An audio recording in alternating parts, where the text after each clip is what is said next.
Hello everyone. सो आज का हमारा टॉपिक है क्लास 8 से, that is pollution of air and water. तो लास्ट क्लास में हम लोगों ने पढ़ा था कि एयर क्या होती है, एयर पॉल्यूटेंट्स क्या होते हैं, एयर पॉल्यूशन क्या होता है, प्राइमरी पॉल्यूटेंट्स क्या होते हैं, सेकेंडरी पॉल्यूटेंट्स क्या होते हैं, इंडोर पॉल्यूटेंट्स क्या होते हैं, आउटडोर पॉल्यूटेंट्स क्या होते हैं, ग्रीन हाउस इफेक्ट क्या होता है, ताजमहल के ऊपर एयर पॉल्यूशन का क्या इफेक्ट हो रहा है, उसको प्रिवेंट करने के लिए क्या क्या प्रिकॉशंस किए जा रहे हैं, और ग्लोबल वार्मिंग क्या होती है। सो उससे नेक्स्ट टॉपिक्स को हम इस वीडियो में कवर करेंगे। तो चलिए शुरू करते हैं। सो ओजोन लेयर हमने पढ़ा था ग्रीन हाउस गैसेस के बारे में, ग्रीन हाउस इफेक्ट के बारे में। अब पढ़ लेते हैं हम ओजोन लेयर के बारे में। हमने एक पहले क्लोरोफ्लोरोकार्बन्स के बारे में पढ़ा, जिसमें हमने पढ़ा था कि वो ओजोन लेयर को डिप्लीट कर रहे हैं। तो ओजोन लेयर हमें यूवी रेडिएशन से, अल्ट्रावायलेट रेडिएशन से क्या करती है, बचाती है। The earth atmosphere is covered with a layer of ozone gas all around. Ozone gas का फॉर्मूला होता है O3, जबकि जो आप ऑक्सीजन इनहेल करते हैं उसका फॉर्मूला होता है O2। तो अर्थ एटमॉस्फेयर में एक लेयर है ओजोन गैस की, जो हमारी अर्थ को चारों तरफ कवर करती है। जो ये ओजोन गैस है, ये हमें प्रिवेंट करती है डेंजरस, खतरनाक अल्ट्रावायलेट रेज से, जो सन से अर्थ सरफेस की तरफ आ रही हैं। The ultraviolet rays of the sun, if reach the earth surface, can cause severe problems। अगर ये ultraviolet radiations जो rays हैं ये अर्थ सरफेस पे आ जाती हैं तो ये काफी ज्यादा प्रॉब्लम क्रिएट कर सकती हैं। They can affect the plant, ये प्लांट्स को अफेक्ट करती हैं। Cause cancer in human beings, human beings के अंदर कैंसर कॉज करती हैं। स्किन और आई डिजीजेस कॉज करती हैं, और बहुत ज़्यादा बायोटिक और एबायोटिक कंपोनेंट को एडवर्सली इफेक्ट करती हैं। Biotic and abiotic component, living and non living components जो हैं हमारे अर्थ पे, उन सबको एडवर्सली इफेक्ट करती हैं। Hence ozone layer has a significant role in the environment. इसीलिए ओजोन का बहुत एक इंपॉर्टेंट रोल है हमारे एनवायरनमेंट के अंदर। So what is ozone layer depletion? Ozone layer depletion क्या होता है? जो आपकी ओजोन लेयर है can be termed as deterioration of the ozone layer due to the presence of harmful substances in the atmosphere. तो हमारे एटमॉस्फेयर में जो हार्मफुल सब्सटेंसेस प्रेजेंट हैं उसकी वजह से जो ओजोन लेयर आपके डिटोरिएट हो रही है, डैमेज हो रही है, उसको ओजोन लेयर डिप्लीशन कहा जाता है। The main cause for the depletion of ozone layer is chlorofluorocarbons. जो मेन कारण है किस चीज का, ओजोन लेयर के डिप्लीट होने का, वो क्या है, क्लोरोफ्लोरोकार्बन्स हैं। CFCs को क्लोरोफ्लोरोकार्बन्स कहा जाता है। They react with the ozone gas and form molecular oxygen. ये ओजोन गैस को ब्रेक डाउन करके ऑक्सीजन बना देती हैं। क्या बना देती हैं? ऑक्सीजन में कन्वर्ट कर देती हैं। जब तक ये ओजोन गैस की फॉर्म में रहेगा तब तक तो ये यूवी रेडिएशन से हमें प्रिवेंट करेगा। जब ये मॉलिक्यूलर ऑक्सीजन बन जाएगा तो ये हमें अल्ट्रावायलेट रेडिएशन से प्रिवेंट नहीं करेगा। अब आप इस डायग्राम में देख सकते हैं कि जो सन से रेज आ रही हैं, अल्ट्रावायलेट रेडिएशंस, अल्ट्रावायलेट रेज, ये क्या हुई, ओजोन लेयर से। ये क्या है, हमारी ओजोन लेयर है, और इससे क्या हो रही हैं, या तो ओजोन लेयर इसको एब्जॉर्ब कर लेती है या क्या करती है, रिफ्लेक्ट कर देती है। ठीक है जी।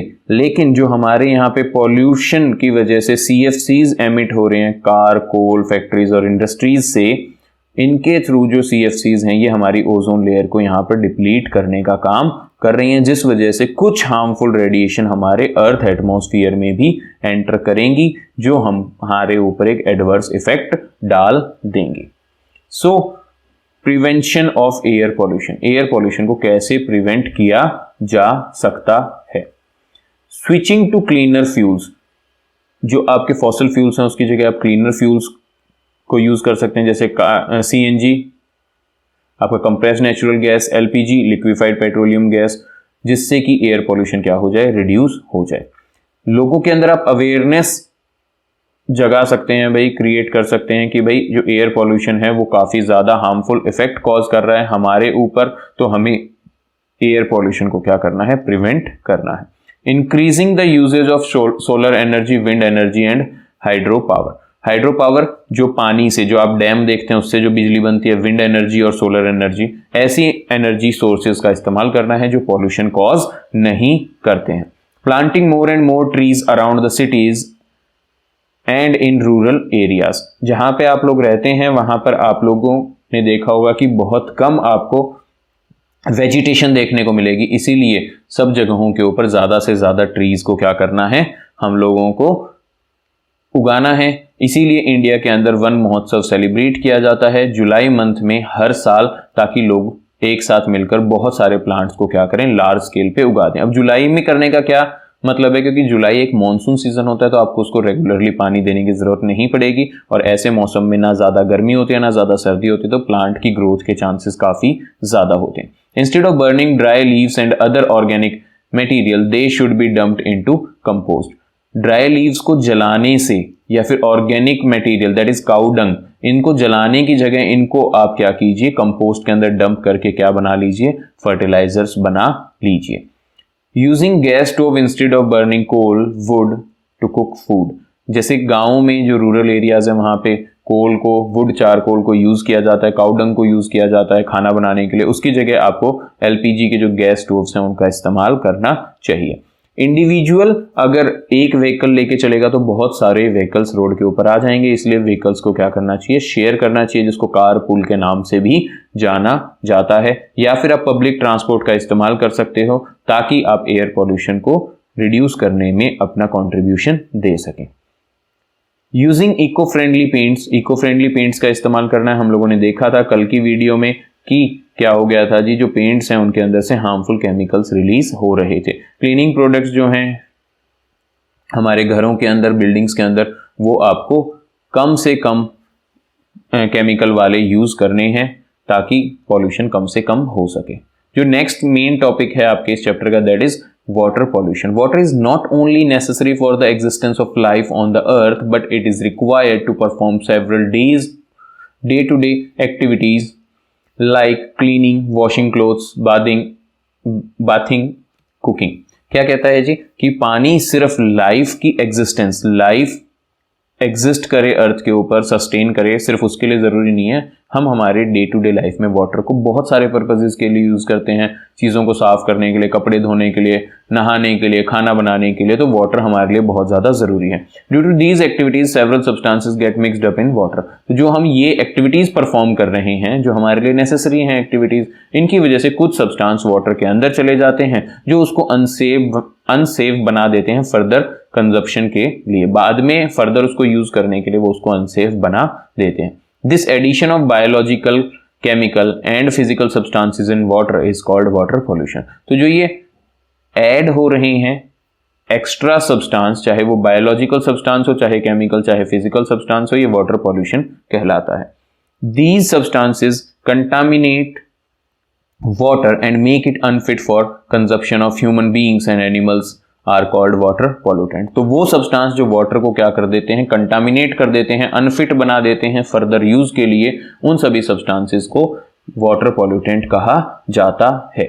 यहां पे आप देख सकते हैं कि जब रेन होती है, जो वाटर है वो एब्जॉर्ब नहीं होता ग्राउंड के द्वारा, वेजिटेशन के द्वारा इवेपोरेट नहीं होता into surface water such as rivers, canals and coastal waters. This flow is called run off. अगर पानी क्या नहीं हुआ, एब्जॉर्ब नहीं हुआ सॉइल के द्वारा, तो वो पानी रोडों के ऊपर बहेगा, इधर उधर बहेगा over the roads and lands and pick up pollutants. और जो पॉल्यूटेंट आपके रोड के ऊपर हैं, जो व्हीकल से गिरने वाले केमिकल्स हैं, उनको अपने साथ वॉश अवे करके कहाँ ले जाएगा, उन वाटर सोर्सेज में ले जाएगा जहां पे वाटर स्टोर रहता है, और केमिकल्स कहां पहुंच जाएंगे, सारे वाटर सोर्स तक पहुंच जाएंगे। Roads are a source of pollution. Roads जो है वो पॉल्यूशन का सोर्स है, क्योंकि वहां पर क्या है जी, ऑयल है, ग्रीस है, कंस्ट्रक्शन डस्ट है, डर्ट मिलेगी, ट्रैश मिलेंगे, सिगरेट्स बट्स मिलेंगे। तो जब बरसात आएगी तो वो पानी क्या करेगा, इन सभी चीजों को वाटर बॉडी में लेके चला जाएगा। एक्सेसिव जो फर्टिलाइजर्स फार्मर्स के द्वारा यूज किए जाते हैं, तो पानी जब बरसात का आएगा तो सॉयल के अंदर से इन केमिकल्स को मिला के वाटर बॉडीज तक ले जाएगा। ठीक है जी। जो सरफेस वाटर है can B polluted through ground water. जो सरफेस वाटर है वो पॉल्यूट हो जाता है किसके द्वारा, ग्राउंड वाटर के द्वारा, क्योंकि यहां से जो ग्राउंड वाटर को भी पॉल्यूट करने का काम करता है, क्योंकि सरफेस वाटर जब इनफिल्ट्रेशन के थ्रू जमीन में जाएगा ग्राउंड वाटर को रिचार्ज करने के लिए, तो अपने साथ केमिकल ले जाएगा जिससे ग्राउंड वाटर पॉल्यूट हो जाएगा। ठीक है जी। तो ऐसे बहुत सारी चीजें हैं जिनकी वजह से जो आपका है वाटर पॉल्यूशन कॉज होता है। So how water gets polluted, water कैसे पॉल्यूट होता है। एक बार गंगा जो रिवर है हमारी होली रिवर, उसकी केस स्टडी देख लेते हैं।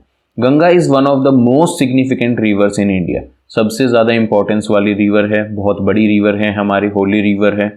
It flows through many town, cities, villages in of the northern, eastern and central India. North में, ईस्ट में और सेंट्रल इंडिया के अंदर बहुत सारे सिटीज और विलेजेस को कवर करती है। People living in these regions are dependent upon Ganga water for their livelihood as well as their day to day needs. अपनी डेली की नीड्स के लिए और अपने लाइवलीहुड के लिए इसके ऊपर डिपेंड करते हैं। मछली पालन करते हैं, कोई बोट चलाता है, तो बहुत सारे लोग इसके ऊपर डिपेंड करते हैं। But it has been found that Ganga is one of the 10 endangered rivers in the world according to WWF। World wide fund के द्वारा क्या बताया गया है कि जो गंगा है वो टॉप 10 ऐसी रिवर्स में आती है जो बहुत ज्यादा क्या है, खतरे में हैं, जिनका एग्जिस्टेंस खतरे में है। World wide fund for nature.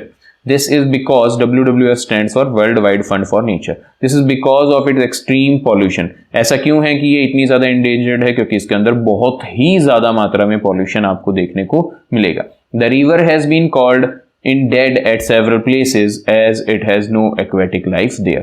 तो रिवर में जहां पे भी, जिस भी स्ट्रेच के ऊपर, मान लीजिए इस एरिया के अंदर कोई एक्वेटिक लाइफ सर्वाइव नहीं कर पा रही है, तो ऐसे एरिया को हम डेड एरिया क्या कर देते हैं, कह देते हैं। रिवर का ये क्या एरिया है, डेड एरिया होता है। तो गंगा रिवर के अंदर ऐसे आपको बहुत सारे डेड एरियाज देखने को मिलेंगे।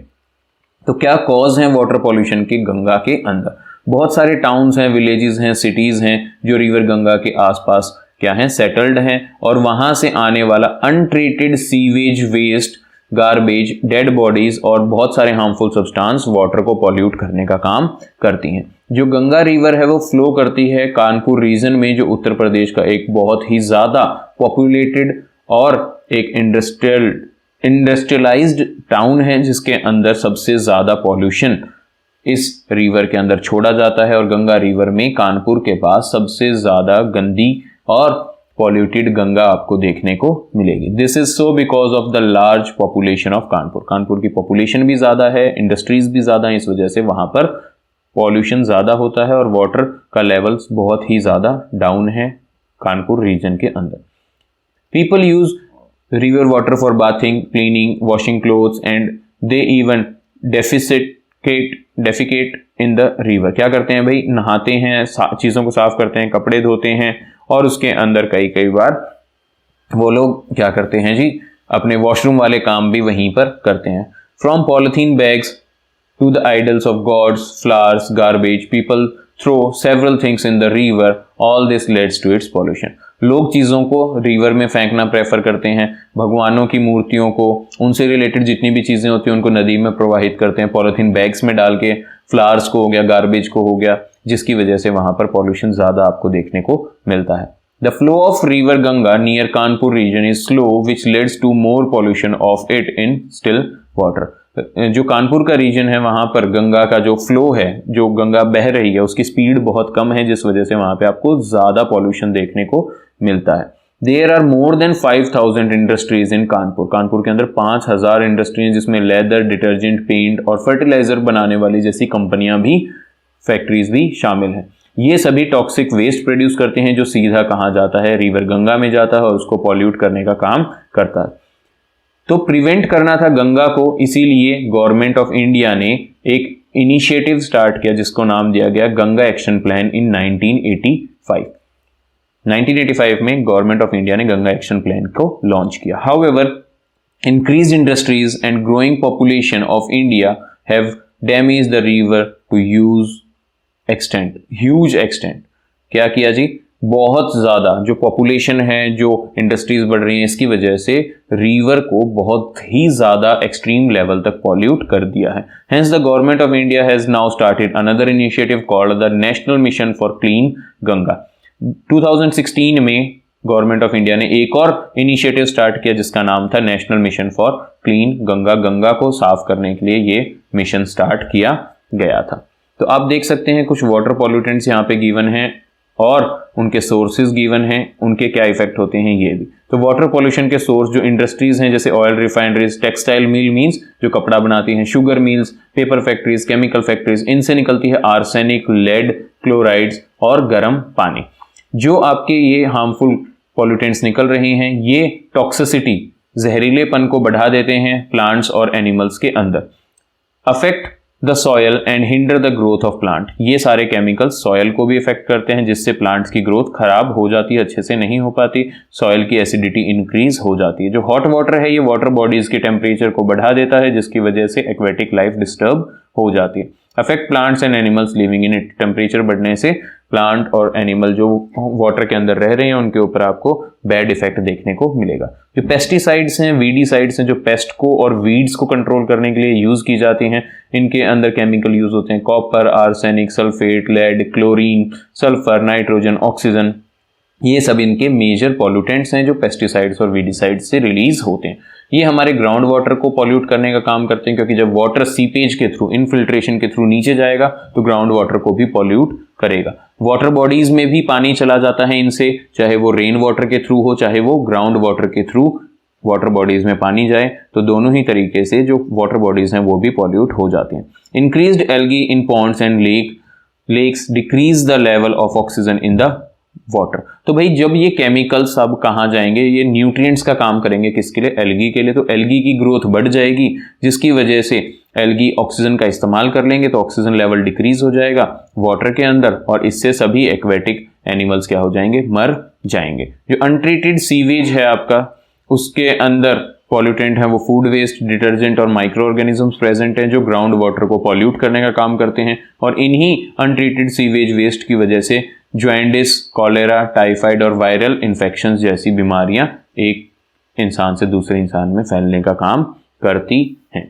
सो व्हाट इज यूट्रोफिकेशन, एक इंपॉर्टेंट टर्म है यूट्रोफिकेशन, बड़ी क्लासेस में भी आपको देखने को मिलेगा। Eutrophication is the presence of an excess of nutrient in the water, especially stagnant water. Stagnant मतलब स्टिल वाटर, जो पानी खड़ा है उसके अंदर अगर न्यूट्रिएंट्स की मात्रा काफी ज्यादा में है, काफी न्यूट्रिएंट्स की जो मात्रा है वो काफी ज्यादा है, तो क्या होगा भाई, उसकी वजह से यूट्रोफिकेशन आपको फिनोमिना देखने को मिलेगा। Eutrophication mainly occurs due to addition of chemicals in water bodies. जब वाटर बॉडीज के अंदर केमिकल ऐड हो जाता है तो इस प्रोसेस को यूट्रोफिकेशन के अंदर कंट्रीब्यूट करता है। As a result a large number of algae and other plants start growing in water.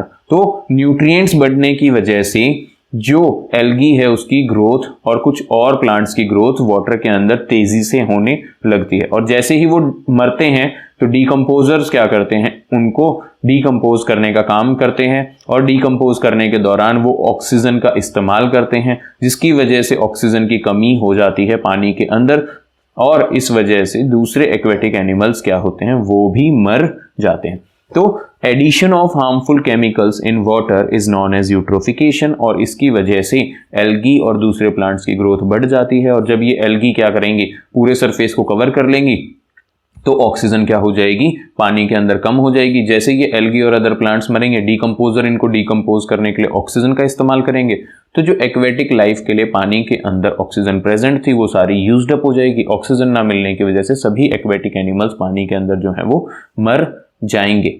ठीक है जी, ये एक बहुत ही बैड इफेक्ट आपको देखने को मिलेगा। सो यूट्रोफिकेशन को यहाँ पे देख लेते हैं डायग्रामेटिक व्यू से कि जो नाइट्रोजन है, फॉस्फोरस है, ये आ जाएंगे जी किसके अंदर, पानी के अंदर। These nutrients cause an increase in the phytoplankton. Phyto पानी के अंदर जो पेड़ पौधे हैं, प्लैंक्टॉन्स, इनकी ग्रोथ में हेल्प करते हैं नाइट्रोजन और phosphorus. Sediments from the rock land blocks sunlight. जो सनलाइट आ रही है उसको भी ब्लॉक कर देते हैं। अगर सनलाइट ब्लॉक हो जाएगी एल्गी की वजह से, एल्गी क्या हो गया, एल्गी ने पूरे सरफेस को कवर किया तो सनलाइट नीचे नहीं जाएगी। सनलाइट नीचे नहीं जाएगी, जो आपके जो एक्वेटिक प्लांट्स हैं उनको सनलाइट नहीं मिलेगी तो फोटोसिंथेसिस परफॉर्म नहीं कर पाएंगे। जब ये एल्गी ब्लूम होगा, एल्गी मतलब ब्लूम मतलब पूरे पानी में एल्गी एल्गी हो जाएगा। जब ये एल्गी डाई करेंगे तो इसको डीके किया जाएगा डीकंपोजर्स के द्वारा, इसमें ऑक्सीजन यूज हो जाएगी तो यहाँ पर ऑक्सीजन भी क्या हो जाएगी, कम हो जाएगी। ऑक्सीजन भी कम होगी, सनलाइट भी नहीं आ रही, ना फोटोसिंथेसिस हो रही है, तो इसके अंदर ऑक्सीजन की कमी की वजह से सभी ऑर्गेनिजम्स मर जाएंगे। So what is portable water? Drinking water और the water that is fit for consumption and food preparation is called portable water. वो वाटर जो पीने लायक है या फिर फूड प्रिपेयर करने लायक है, फिट है जो वाटर, उसको पोर्टेबल वाटर कहा जाता है। So how water is purified? Water को प्यूरिफाई कैसे किया जाता है? In order to prevent water pollution को रोकने के लिए water from household, industries and other sources is treated in the sewage treatment plant and then it is released in the water bodies. तो water को purify करना है जी, बिल्कुल करना है। जो घरों से, इंडस्ट्रीज से और अदर सोर्सेज से जो वाटर आ रहा है, सीवेज वाटर आ रहा है, उसको सीवेज ट्रीटमेंट प्लांट में उसमें से केमिकल्स को निकाल लेना है और उसके बाद ही उसको वाटर बॉडीज में रिलीज करना है। Also water from the water bodies is treated before passing it on to the household and other industries to ensure that it is fit for usage. तो वाटर बॉडीज जो होती हैं, जो हमारे municipal corporation, civic authorities बनाती हैं water bodies, जिसमें water store करके रखते हैं, उस वाटर को ट्रीट करने के बाद ही सभी हाउस होल्ड में भेजना है ताकि कोई इंसान उससे बीमार ना हो। सो how water is made safe for drinking? सबसे पहले फिल्ट्रेशन की जाती है पानी को ड्रिंकिंग लायक बनाने के लिए, पीने लायक बनाने के लिए। It is a physical method of removing impurities from water. तो जितनी भी इम्प्योरिटीज हैं उसको फिजिकल रिमूव करने के प्रोसेस को, फिजिकली रिमूव करने के प्रोसेस को, इसमें कोई केमिकल यूज नहीं होता है, उस प्रोसेस को फिल्ट्रेशन कहते हैं। बहुत सारे घरों में आपको वाटर प्यूरिफायर देखने को मिलेंगे जिसमें कैंडल लगी हुई होती है जो वाटर फिल्टर करने का काम करते हैं। दूसरा आप क्या कर सकते हैं भाई, बॉइलिंग कर सकते हैं ताकि जितने भी जर्म्स प्रेजेंट है वाटर के अंदर वो सभी जर्म्स मर जाएं। बहुत सारे लोग पानी को पीने से पहले बॉयल करते हैं, हम भी प्रेफर करते हैं कि वाटर को बॉयल कर लेना चाहिए। Third is chlorination. जो बड़े वाटर टैंक्स होते हैं जिनमें वाटर को प्यूरिफाई करके आपके घरों की तरफ भेजा जाता है, उसके अंदर क्लोरीन का यूज किया जाता है, क्योंकि क्लोरीन क्या करता है जी, क्लींजिंग एजेंट का काम करता है और आपके पानी को साफ कर देगा ताकि वो फिट हो जाए आपके कंजप्शन पर्पज के लिए। After chlorine tablets are added in water to remove impurities from it. आमतौर पर ऑफन क्लोरीन टैबलेट्स को डाला जाता है उसको साफ करने के लिए। So how to prevent water pollution? Water pollution को कैसे बचाया जा सकता है? जो इंडस्ट्रीज हैं उनको स्ट्रिक्टली लॉज को फॉलो करना चाहिए कि वो अनट्रीटेड सीवेज वाटर को रिवर्स या फिर किसी और वाटर बॉडी में डायरेक्टली डंप नहीं करेंगे, उसको पहले ट्रीट करेंगे, उसी के बाद डंप करेंगे। ज़्यादा से ज़्यादा वाटर ट्रीटमेंट प्लांट इस्टेब्लिश किए जाने चाहिए इंडस्ट्रियल एरियाज़ के अंदर। मैंडेटरी किया जाना चाहिए कि भाई आप सभी वाटर ट्रीटमेंट प्लांट लगाएंगे, वाटर को ट्रीट करेंगे और चेक करने के बाद ही उसको रिवर्स के अंदर या वाटर बॉडीज के अंदर रिलीज करेंगे। We should save water as much as we can. जितना हो सके हमें उतना वाटर को सेव करना चाहिए। For example we can make sure that there are no leaking taps in the houses. घर के अंदर कोई टैप लीक होती हुई नहीं होनी चाहिए। We should reuse water if we can. हमें वाटर को क्या करना चाहिए, रीयूज करना चाहिए अगर हम उसको कर सकते हैं तो। फॉर एग्जाम्पल अगर आप क्लोथ्स को वॉश कर रहे हैं तो उसका इस्तेमाल कर सकते हैं। आप घर के जो फ्लोर्स हैं आपके, उनको मॉब करने के लिए यूज कर सकते हैं। जो किचन में जो आपने बर्तन धोने के लिए जो पानी यूज किया है उसको आप कहाँ यूज कर सकते हैं, अपने गार्डन में यूज कर सकते हैं। अपनी कार को गार्डन में खड़ा करके उसको वॉश कर सकते हैं ताकि वो पानी आपके पेड़ों को मिल जाए। सो यहाँ पर आप बहुत सारी चीजें हैं जो दिखाई गई हैं जिनको आप यूज कर सकते हैं। लीव्स को जो यार्ड के अंदर हैं उनको कंपोस्ट में डाल दें। जो लिटर है, जितना भी कचरा है, उसको प्रॉपर प्लेस पे डंप करें। आपके व्हीकल्स को लॉन के अंदर खड़ा करके वॉश करें। फर्टिलाइजर्स और पेस्टिसाइड्स को स्प्रिंकलिंग करके यूज करें क्योंकि स्प्रिंकलिंग में कम पेस्टिसाइड और फर्टिलाइजर यूज होंगे। हजार्डस वेस्ट को रिड्यूस करें अपने घर में यूज करने की जगह। अपने व्हीकल्स की प्रॉपर मेंटेनेंस करें, उसके अंदर लीक ना हो उसको रिपेयर करवाएं। अपने पेट्स को साफ सुथरा रखें। Only allow storm water down अ स्ट्रॉम ड्रेन इनटू। जो रेन वाटर हार्वेस्टिंग सिस्टम है उसको परफॉर्म करें। रिसाइकल करवाएं अपने मोटर ऑयल को, है ना जी। और जितने भी व्हीकल के अंदर फ्लूइड हैं अपने फ्रेंड्स और नेबर्स के अंदर अवेयरनेस करें कि भाई हमको rain water harvesting system install करवाना चाहिए और वाटर को प्रिवेंट करना चाहिए वेस्ट होने से। So that's all for this chapter. I hope आपको ये वीडियो पसंद आई होगी, चैप्टर आपको क्लियर हो गया होगा। If you have any kind of doubt तो आप कमेंट सेक्शन में वो लिख सकते हैं। next chapter in next video. Till then, take care. God bless you. Bye. If you like the video, then click the like button, subscribe to the channel and share with your friends.